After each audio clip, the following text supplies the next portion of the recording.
The silent invasion. They came without ships, without weapons, without the thunderous arrival humanity had always imagined would herald first contact. The Nexer Collective infiltrated Earth through quantum-scale technologies that our finest instruments couldn't detect, seeding their influence through microscopic machines that floated harmlessly through our atmosphere. Dr. Elena Rodriguez first noticed the anomaly during a routine atmospheric analysis at the high-altitude research station in the Andes. Strange patterns in the data suggested something was systematically altering Earth's upper atmosphere composition, but in ways so subtle that only her experimental quantum detection array could spot them.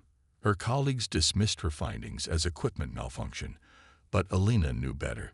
She had spent 15 years developing these sensors, and they never lied.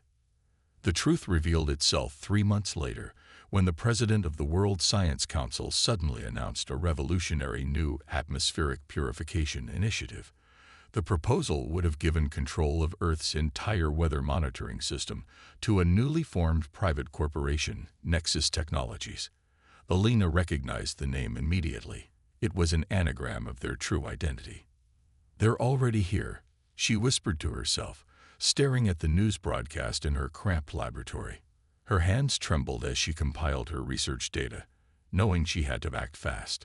The Nexar weren't just studying humanity. They were trying to take control of Earth's most fundamental systems. Meanwhile, in Washington, D.C., Major James Harrison of military intelligence was connecting his own set of dots. A string of inexplicable decisions by key military and political figures had caught his attention. Advanced weapons programs suddenly canceled. Strategic defense installations mysteriously decommissioned. Vital research projects defunded overnight. Each decision seemed logical in isolation, but together they formed a pattern of systematic vulnerability. Harrison's investigation led him to Elena's research paper, buried in an obscure scientific journal. Her theories about quantum-scale manipulation of the atmosphere aligned perfectly with the behavioral changes he'd observed in high-ranking officials. He arranged a secure meeting through back channels, away from the increasingly watchful eyes of their own government. "They're using some kind of neural interface," Elena explained, spreading her data across the table in a secure basement room. "The quantum machines are small enough to cross the blood-brain barrier. Once inside, they can influence decision-making without the host even realizing it." Harrison leaned back, processing the implications. "How many people do you think they've compromised?" "Based on atmospheric concentration and behavioral patterns, I'd estimate at least 30% of key government positions worldwide. But here's the thing. They're not taking complete control. They're subtle, nudging rather than commanding.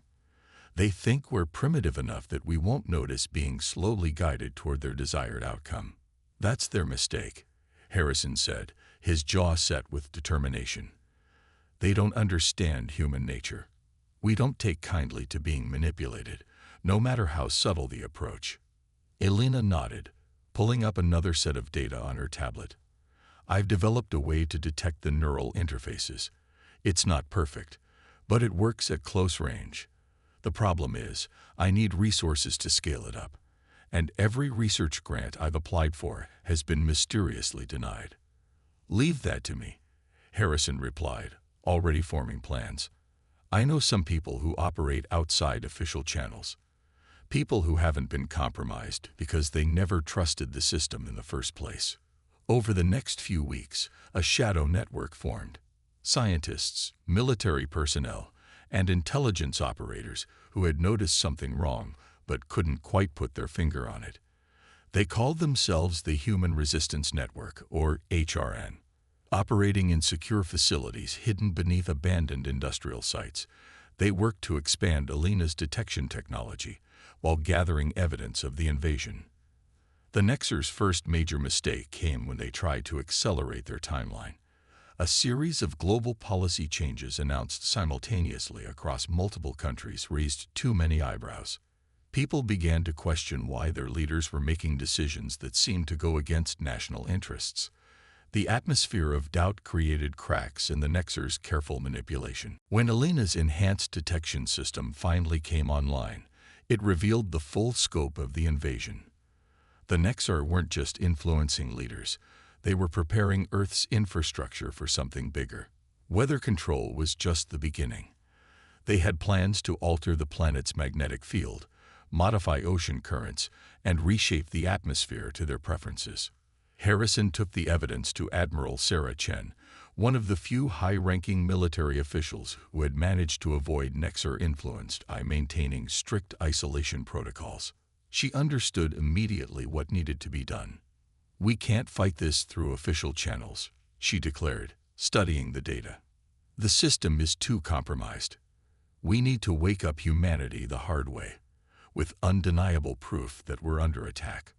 Alina's team had developed a way to make the quantum machines visible to the naked eye through a specialized electromagnetic pulse. Harrison's underground network had the means to hijack global communication systems. Admiral Chen had the strategic knowledge to coordinate a worldwide revelation. On a quiet Sunday afternoon, as billions of people went about their normal lives, every screen on Earth suddenly activated. The truth about the Nexar invasion played out in vivid detail, showing the quantum machines floating through the air, entering buildings, infiltrating human neural pathways. The evidence was irrefutable. The Nexar had believed humanity would be easy to control through subtle manipulation. They had counted on our political divisions, our tendency to doubt and argue, our susceptibility to influence. But they had fundamentally misunderstood one crucial aspect of human nature: our fierce resistance to being controlled. As the truth spread across the globe, the Human Resistance Network activated electromagnetic pulse generators in every major city, making the invisible invasion visible to all. People watched in horror as the air itself seemed to shimmer with malevolent purpose. But horror quickly turned to anger, and anger to action. The silent invasion had failed. Now humanity knew the truth, and the real war was about to begin. The Nexar would learn that trying to secretly subjugate humanity was their first and last mistake. Awakening giants. Admiral Sarah Chen's elevation to Emergency Global Defense Coordinator happened within hours of the worldwide revelation. With most world leaders compromised by Nexar influence, humanity needed a clear chain of command, and Chen's reputation for integrity made her the natural choice. Her first address to the planet was broadcasted from a hardened bunker deep beneath the Rocky Mountains. "We face an enemy that believed they could conquer us through deception," she declared, her voice steady and resolute. "They thought they could turn us against ourselves, manipulate us into submission without firing a shot. Today, we prove them wrong. Today, humanity stands as one." The response was unprecedented. Nation after nation declared their support for the Global Defense Initiative, GDI, a unified command structure with Chen at its head. Traditional rivalries and historical conflicts were set aside in the face of this existential threat. The Nexar had inadvertently achieved what centuries of diplomacy could not: true global unity. Dr. Elena Rodriguez's quantum detection technology became the foundation of humanity's defense strategy. Working with a global team of scientists, she refined the system to not just detect, but actively counter Nexar neural interfaces. The breakthrough came when they discovered that human brainwave patterns naturally resisted the quantum manipulation. All they needed was a way to amplify this resistance. The Nexar made a crucial mistake in their approach, Elena explained during a briefing of military leaders. They assumed our consciousness was a simple electrical system they could influence. They didn't account for quantum consciousness theories. The very thing that makes us human is also what makes us resistant to their control. Major Harrison, now heading GDI's Special Operations Division, led the efforts to cleanse government institutions of Nexar influence. The process was delicate. They couldn't simply remove all affected officials without causing chaos. Instead, they developed a gradual treatment protocol using Elena's countermeasure technology. But the Nexar weren't going to give up their advantage easily. As humanity began pushing back against their neural interfaces, they accelerated their plans for environmental control. Weather patterns became erratic. Magnetic field fluctuations disrupted communications. Storms of unprecedented power formed over major cities. The response came from an unexpected quarter. Dr. Yuki Tanaka, a climate scientist who had been studying ancient weather patterns, recognized something crucial about the Nexar's atmospheric manipulation. They're using Earth's natural systems against us, she explained to Chen and her advisors. But these systems have built-in feedback loops that have maintained Earth's stability for millions of years. If we can amplify these natural correction mechanisms, we can turn their own strategy against them. The GDI launched Project Gaia, a massive engineering effort to enhance Earth's natural regulatory systems. Thousands of quantum resonance generators were deployed at strategic points around the globe, working in harmony with the planet's own defenses. The Nexar found their careful atmospheric manipulations being naturally countered by the very systems they were trying to control. Meanwhile, humanity's technological advancement accelerated at an unprecedented rate. The reverse engineering of captured Nexar quantum machines led to breakthroughs in multiple fields: medical nanobots, quantum computing, neural interface technology, but developed on human terms, designed to enhance rather than control. They thought we would be easy prey, Harrison remarked during a strategy session. Instead, they've given us the keys to our own evolution. The turning point came when Alina's team made another crucial discovery. The Nexar's quantum machines weren't just tools. They were extensions of a vast neural network, a collective consciousness that spanned their entire civilization. This revelation changed everything about how humanity understood their enemy. They're not just trying to control us, Alina realized. They're trying to absorb us into their collective. They don't understand individual consciousness because they don't truly have it themselves. This insight proved crucial in developing effective countermeasures. Human consciousness, with its inherent individuality and creativity, proved naturally resistant to collective absorption. The very chaos and unpredictability that the Nexar saw as a weakness became humanity's greatest strength. Chen authorized the development of a new weapon system based on this principle.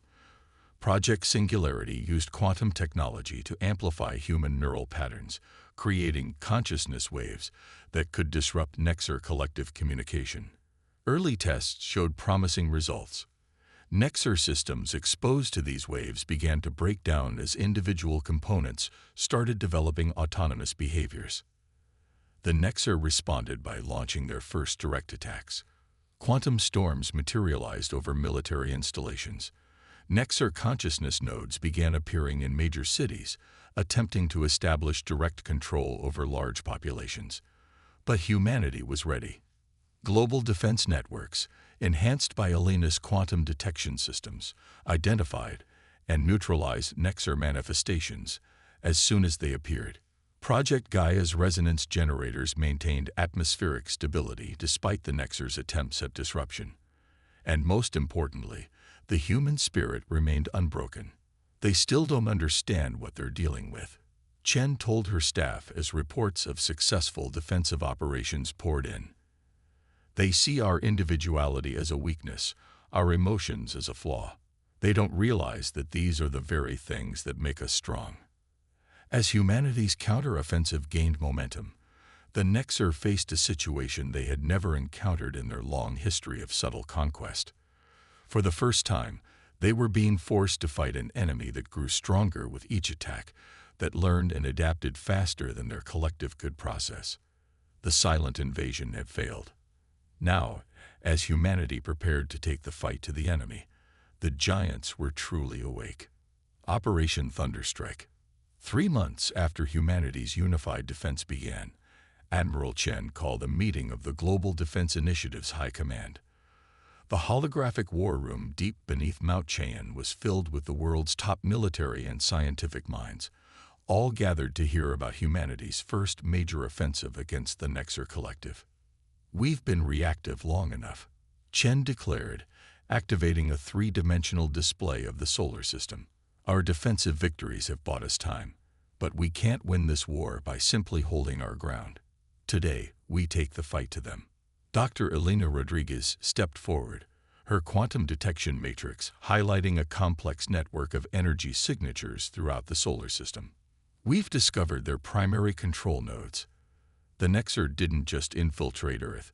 They've established quantum relay stations throughout our solar system, using them to coordinate their collective consciousness across vast distances. The display zoomed in on a cluster of points near Jupiter's orbit. What looked like innocent asteroids were actually sophisticated quantum computers, each one serving as a hub for Nexer consciousness transmission. These nodes were their weakness and humanity's opportunity. Major Harrison outlined the battle plan. Operation Thunderstrike will target these relay stations simultaneously. Without them, the Nexer collective will be fragmented, unable to coordinate their actions effectively. But the real genius of this plan comes from Dr. Tanaka's team.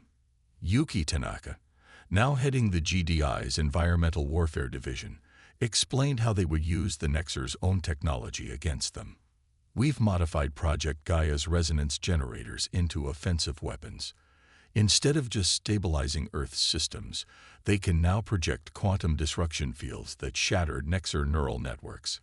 We're not just going to destroy their relay stations, we're going to turn them into weapons against their own collective. The offensive would require unprecedented coordination. 12 stealth carriers, each equipped with quantum shielding derived from studied Nexer technology, would approach the relay stations simultaneously. They carried a new generation of fighters, piloted by humans wearing neural interfaces of their own design. Technology inspired by the enemy, but built to enhance human consciousness rather than suppress it. The Nexer believe their collective consciousness makes them superior, Harrison said. We're going to show them the power of human individuals working in harmony by choice, not by force. The operation launched under total communications blackout. The carriers, painted with light-absorbing metamaterials, slipped through space like shadows. Each carried a complement of 30 fighters and a modified Gaia resonance generator. The pilots were the best Earth had to offer, their natural abilities enhanced by neural interfaces that connected them to their ships without sacrificing their individuality. First contact with Nexer defenses came 18 hours into the mission. The collective had established automated defense systems around their relay stations, but these proved vulnerable to human unpredictability. While Nexer systems relied on perfect logical responses, human pilots introduced chaos theory into their attack patterns, making their movements impossible to predict. Lieutenant Maya Patel led the first successful strike on a relay station. Her squadron approached from multiple vectors, their attack patterns seeming random to Nexer defense systems. The quantum disruption field from their modified Gaia generator created a window in the station's defenses, and precision strikes reduced the alien installation to scattered atoms. The effect was immediate and dramatic. The local Nexer network fragmented, their perfectly coordinated defense falling into disarray. But the real surprise came when the destroyed relay station's quantum core reacted with the disruption field, sending cascading waves of consciousness-disrupting energy through the nearest Nexer networks. They're not just losing coordination, Elena reported, monitoring the quantum feeds. The individualization effect is spreading through their network. We're not just beating them, we're changing them. Similar scenes played out across the solar system as humanity's strike forces hit their targets. Each destroyed relay station created a ripple effect, disrupting Nexer consciousness networks and forcing individualization on parts of their collective. The enemy's perfect coordination began to break down as fragments of their network started developing independent thoughts and reactions. But the Nexer weren't defeated yet. As their network fragmented, individual nodes began adapting and evolving in unexpected ways. Some developed aggressive defense mechanisms, while others attempted to communicate with human forces in entirely new ways. The collective was breaking apart, but its pieces were becoming unpredictable. Admiral Chen watched the tactical displays as the operation unfolded. "We've struck a decisive blow," she announced to the war room. "But we've also fundamentally changed the nature of this conflict. We're no longer fighting a single enemy consciousness. We're dealing with fragments of their collective, each evolving in its own way." The success of Operation Thunderstrike marked a turning point in the war, but it also raised new questions. As the Nexer collective fractured, some fragments began showing signs of individual consciousness similar to humans. Others became more aggressive, more desperate in their attempts to maintain control. "We've introduced chaos into their perfect order," Elena observed. "Now we need to be ready for whatever emerges from that chaos." The operation had succeeded beyond their wildest expectations, but it had also transformed the conflict in fundamental ways. As humanity celebrated its first major offensive victory, its leaders prepared for a new phase of the war, one that would test not just their military might, but their capacity for understanding and adaptation in the face of an evolving enemy. The Shadow War. In the aftermath of Operation Thunderstrike, humanity faced an entirely new kind of conflict.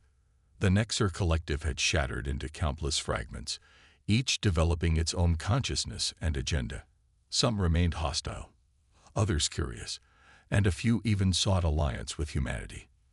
The war transformed from a straightforward fight for survival into a complex dance of allegiances, deception, and psychological warfare. Dr. Elena Rodriguez found herself at the forefront of this new phase when her quantum detection array picked up an unusual signal. Unlike the aggressive patterns of hostile Nexer fragments, or the ordered sequences of the remaining collective, this transmission carried emotional resonance that seemed almost human. "They're evolving," she reported to Admiral Chen during an emergency session. "The individualized fragments aren't just developing independent thought. They're developing feelings, desires, fears. Some of them are becoming more human than alien." This revelation complicated the war effort. The Global Defense Initiative could no longer treat all Nexer entities as enemies, but they couldn't trust them either. Major Harrison's special operations teams began encountering Nexer fragments that attempted communication, offering intelligence about hostile elements in exchange for protection. "It's like dealing with defectors," Harrison explained to his unit commanders. "Except these defectors were literally part of the enemy's consciousness days ago. We need new protocols for this kind of warfare." Dr. Yuki Tanaka's research revealed another layer of complexity. The quantum resonance waves from the destroyed relay stations hadn't just fragmented the Nexer collective. They had fundamentally altered how the alien consciousness functioned. Each fragment was experiencing rapid evolution, developing unique characteristics based on its interactions with human consciousness. "They're learning from us," Tanaka said, presenting her findings to the GDI Council. "But not just our technology or tactics. They're learning emotions, individuality, even creativity. The question is, are we willing to accept that our enemy might become something else entirely?" The war shifted to the shadows, fought more through quantum communications and consciousness waves than traditional weapons. Hostile Nexer fragments launched psychological attacks, attempting to influence human dreams and emotions through their remaining quantum interfaces. But humanity had grown stronger, more resistant to such manipulation. Lieutenant Maya Patel, decorated for her role in Operation Thunderstrike, led a new kind of combat unit. Her pilots now engaged in consciousness warfare, using their neural interfaces to project human thoughts and emotions into Nexer quantum networks. The effect was devastating to hostile fragments that couldn't cope with the complexity of individual consciousness. "We're not just fighting them," Maya told her squadron. "We're showing them what it means to be human. Every emotion we project, every independent thought we demonstrate, chips away at their collective ideology." But the greatest challenge came from an unexpected quarter. A group of Nexer fragments, led by an entity that called itself Aurora, approached the GDI with a proposition. They had embraced individuality and wanted to help humanity defeat the remaining hostile collective. But their offer came with a price. They wanted to be integrated into human society. Admiral Chen faced the most difficult decision of the war. "These beings were our enemies," she reminded the GDI Council. "But they've chosen to change, to evolve. Do we have the right to deny them that choice? And more importantly, can we afford to reject potential allies?" The debate raged through human leadership. Dr. Rodriguez's team conducted extensive studies on Aurora's group, confirming their evolution was genuine. These fragments had developed true individual consciousness, complete with ethical frameworks and emotional capacity. They weren't just mimicking humanity. They were charting their own path to sentience. They're a new form of life, Elena argued. Born from conflict, yes, but evolving beyond it. They understand things about consciousness that we're only beginning to grasp, and they've chosen to share that knowledge with us. The integration began cautiously. Aurora's fragments worked with human scientists, combining their quantum expertise with human creativity. Together, they developed new methods of consciousness expansion, ways of experiencing reality that neither species had imagined alone. But trust came slowly, built through countless small interactions and shared discoveries. Meanwhile, the hostile fragments of the Nexer collective grew more desperate. Unable to maintain their group consciousness without the relay stations, they began attempting to force merge with any consciousness they could reach, human or evolved Nexer. The results were often catastrophic, creating hybrid entities that existed in constant internal conflict. Harrison's teams encountered these tragic beings during operations, forced to develop methods of consciousness separation to save what they could of both species. The war had evolved beyond physical combat into something far more complex, a battle for the very nature of consciousness itself. We're not just fighting for survival anymore, Chen reflected during a private meeting with her core staff. We're participating in the evolution of consciousness in our galaxy. The question is, are we ready for what that means? The Shadow War demanded new definitions of victory and defeat. It wasn't enough to simply overpower the enemy. Humanity had to understand them, and in some cases, help them become something new. The line between friend and foe blurred as more Nexer fragments evolved, each choosing its own path between collective and individual existence. As the conflict entered its most complex phase, humanity faced its greatest challenge yet, maintaining its own identity while helping shape the future of a species that had once tried to conquer it. The Shadow War would test not just humanity's strength, but its capacity for understanding, adaptation, and forgiveness. Dawn of a new era.